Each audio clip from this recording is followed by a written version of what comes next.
I recently learned about the case of Brandon Bernard from leftists on Twitter. You know, the blue check marks. Yes, I was reliably informed by them that Brandon was just a teenager when he committed his crime. He wasn't really that involved in the crime, and it was just a robbery that took place back in 1999. And despite all of that, the evil Trump administration wants to execute him. That was the narrative that they were peddling. Naturally, the entire story there is wrong, and Brandon was in fact executed on December 10th, 2020. But the part that's missing from the story, and the part you'd think would be included, is the fact that it wasn't just a robbery, it was also a double homicide. It was a double murder of a husband and wife. Their names were Todd Bagley and his wife Stacey Bagley. They were both youth ministers. That's what kind of people the victims were. They were good people. And let me tell you what actually happened, because it would appear that you're not going to hear it. You're instead going to hear about just how much of a great guy their murderer was. So what actually happened was, Todd, our victim, stopped at a grocery store to make a call with a payphone. This was 1999, so things were a little different. And whilst he was there, he was approached by two black gang members. Of course, he didn't know they were gang members at the time, but he was stopped by these two guys who asked for a ride. And, trying to be a good Samaritan, he agreed. So he and his wife got in the front seats of their vehicle, and these two men got in the back seats.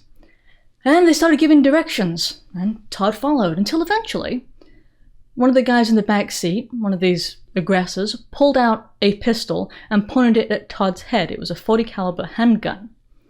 And then forced him to drive to a deserted area. When they were in that deserted area, they all got out of the car, of course by force, and Todd and his wife Stacey were forced into the trunk of their own vehicle. The trunk was then closed, and they were driven around for 7 hours.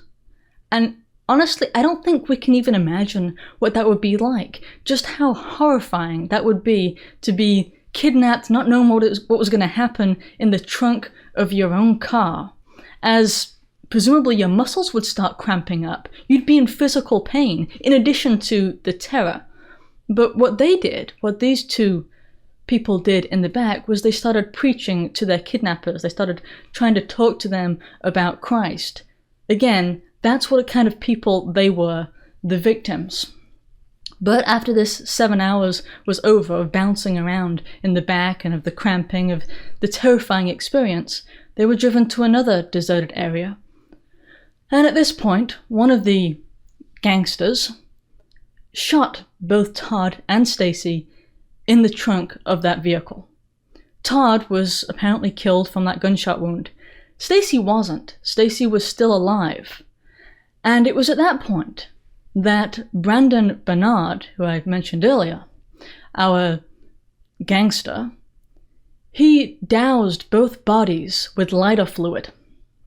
And then he set them alight.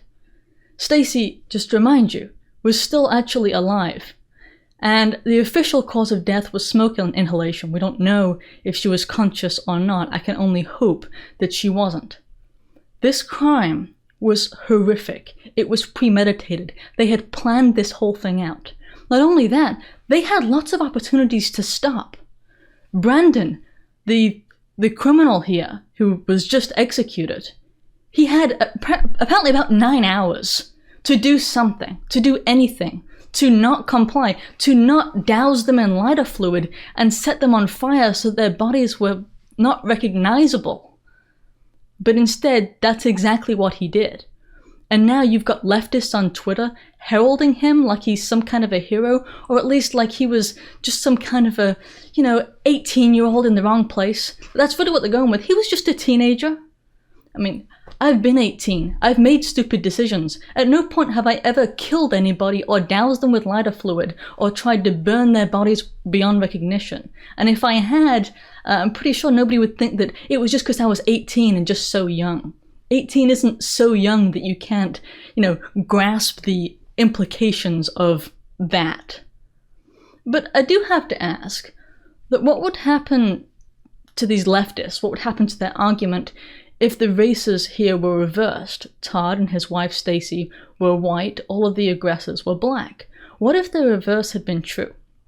What if it was a couple of black youth ministers that were targeted by a group of, white people who decided to hunt them down for a burglary and double murder and then burnt their bodies?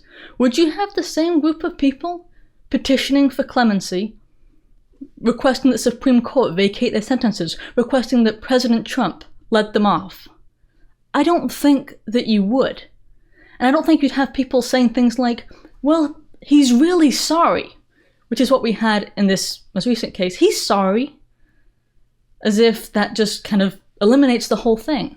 And by the way, the families of Todd and Stacey are thankful and grateful for finally getting justice. Again, this is a case from 1999. This is a long time. And they've finally gotten closure after a long period of different appeals. And I'm glad that they've finally gotten that. But it's really kind of outrageous that the American left act like, well, essentially, they're acting like the criminal, the person behind it all, is the victim. Which is abhorrent.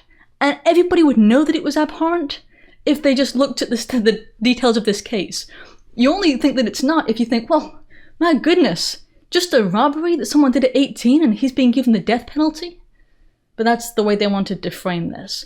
And I think that I think that two moral people can disagree about whether the death penalty is a good thing or not, whether it should actually be done or not. I do think there's room for a conversation there.